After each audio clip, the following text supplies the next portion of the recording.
আমল করবে সে ব্যক্তি বেশি বেশি আল্লাহ তাআলার ভালোবাসা পাবে। সুবহানাল্লাহ। আরো আসতে বলেন। আরেকটা হরফ বাকি আছে, সেটা কি? নুন। নুন।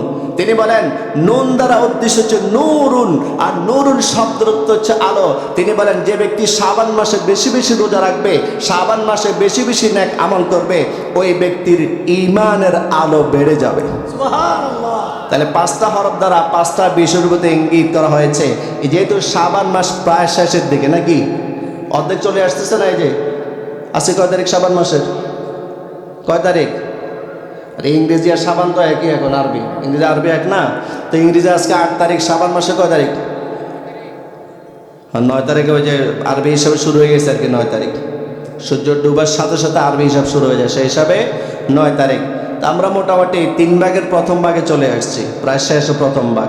আমরা ইনশাল্লাহ পারবো না বেশি বেশি নাকি আমল করার জন্য?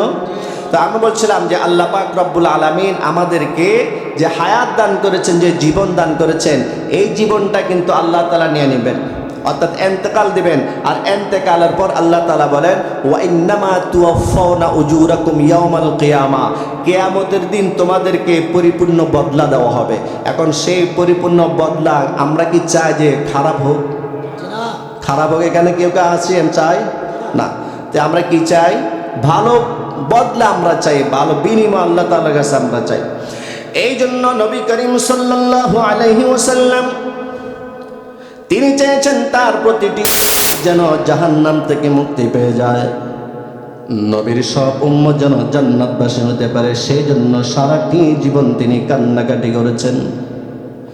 হাদিস শরীফের মধ্যে পাওয়া যায় আল্লাহর নবী মুহাম্মদ সাল্লাল্লাহু আলাইহি ওয়াসাল্লাম একবার কোরআন তেলাওয়াত করতেছিলেন।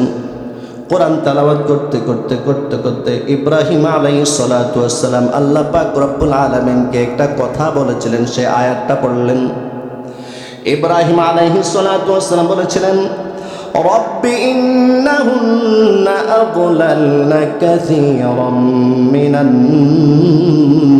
নাস ফামান তাবিআনি ফাইন্নাহু মিন্নী ومن عصاني فإنك غفور رحيم الله أكبر الله أكبر إبراهيم عليه الصلاة والسلام বলেন আল্লাহ এই প্রতিমাগুলো, এই মূর্তিগুলো অনেক মানুষকে পথভ্রষ্ট করেছে, অর্থাৎ এই মূর্তিগুলোর পূজা করে করে আপনার অনেক বান্দা বান্দি নষ্ট হয়ে গেছে, পথভ্রষ্ট হয়ে গেছে। আল্লাহ রব্বি ইন্নাহুন্না আযলালনা কাসীরাম মিনান নাস, মানুষগুলোর মধ্য থেকে ফামান তাবিআনি ফাইন্নাহু মিন্নী, যারা নাকি আমি ইব্রাহিমের অনুসরণ করেছে, অর্থাৎ আপনার কথা মেনেছে, তারা তো আমারই দল, তারা তো আপনারই দল। আর ওয়ামান আসানি, আর যে ব্যক্তি আমার নাফরমানি করেছে, অর্থাৎ আপনার নাফরমানি করেছে, আপনাকে মানে নাই, আপনি তাদেরকেও যদি ক্ষমা করে দেন কতই না ভালো হতো। কারণ ফাইন্নাকা গফুরুর রহিম, কারণ আপনি তো গফুর, আপনি তো রহিম। আল্লাহু আকবার বলেন। এই আয়াতটা আমাদের নবীজি পড়লেন। এরপর আরেকটা আয়াত পড়লেন হযরতে ঈসা আলাইহিস সালাতু ওয়াস সালাম তার উম্মতের ব্যাপারে কি বলেছিলেন, সে আয়াতটা পড়লেন। আর ঈসা আলাইহিস সালাতু ওয়াস সালাম একটা আয়াত বলেছিলেন, অর্থাৎ ঈসা আলাইহিস সালাতু ওয়াস সালামের মনে কথাটা আল্লাহ পাক রব্বুল আলামিন পবিত্র কোরআনে এনে দিয়েছেন। সেটা হচ্ছে ইন তুআযিবুহুম ফাইন্নাহুম ইবাদুক ওয়া ইন তাগফির লাহুম ফাইন্নাকা আনতাল আজিজুল হাকীম।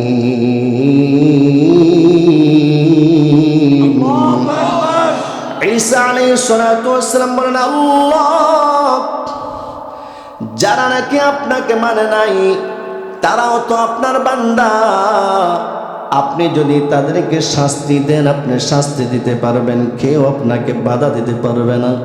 তবে আল্লাহ আপনি যদি তাদেরকে ক্ষমা করে দেন কেউ আপনাকে নিষেধ করবে না।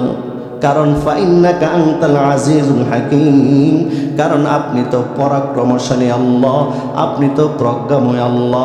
অর্থাৎ ঈসা আলাইহিস সালাতু ওয়াস সালাম আল্লাহকে বলতেছেন, আল্লাহ যারা নাকি আপনাকে মানে নাই আপনি তাদেরকে শাস্তি না দিয়ে ক্ষমা করে দেন।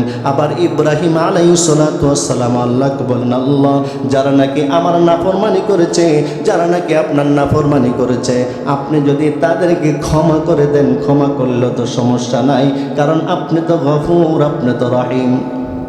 আমার নবী, আপনার নবী ইব্রাহিম আলাইহিস সালাতু ওয়াস সালাম তার উম্মতের ব্যাপারে কি বলেছেন এটাও পড়লেন। ঈসা আলাইহিস সালাতু ওয়াস সালাম তার উম্মতের ব্যাপারে কি বলছেন এটাও পড়লেন। তখন আপনার নবী, আমার নবী কান্না শুরু করলেন। ফারাফা ইয়াদাইহি ওয়া বাকা, আল্লাহর নবী কাঁদতেছেন, দুই হাত আকাশের দিকে উঠাই আল্লাহু আকবার বলেন। আল্লাহু আকবার। আর আমার নবী, আপনার নবী, আমি আপনি যেন জান্নাতে যাইতে পারি, আল্লাহ যেন আমাদের গুনাহসমূহকে মাফ করে দেন, সেই জন্য নবীজি আকাশের দিকে হাত উঠায় কান্না শুরু করলেন। আর বলতে থাকলেন, আল্লাহুম্মা উম্মতি উম্মতি, আল্লাহ আমার উম্মত, আমার উম্মত। আল্লাহু আকবার বলেন। আরো জোরে বলেন আল্লাহু আকবার। এই দৃশ্যটা কে দেখেছেন? আরো জোরে বলেন কে দেখেছেন? আমার আল্লাহ বলেন, ইয়া জিবরিল, হে জিবরিল, ইযহাব ইলা মুহাম্মদ, তুমি যাও যাও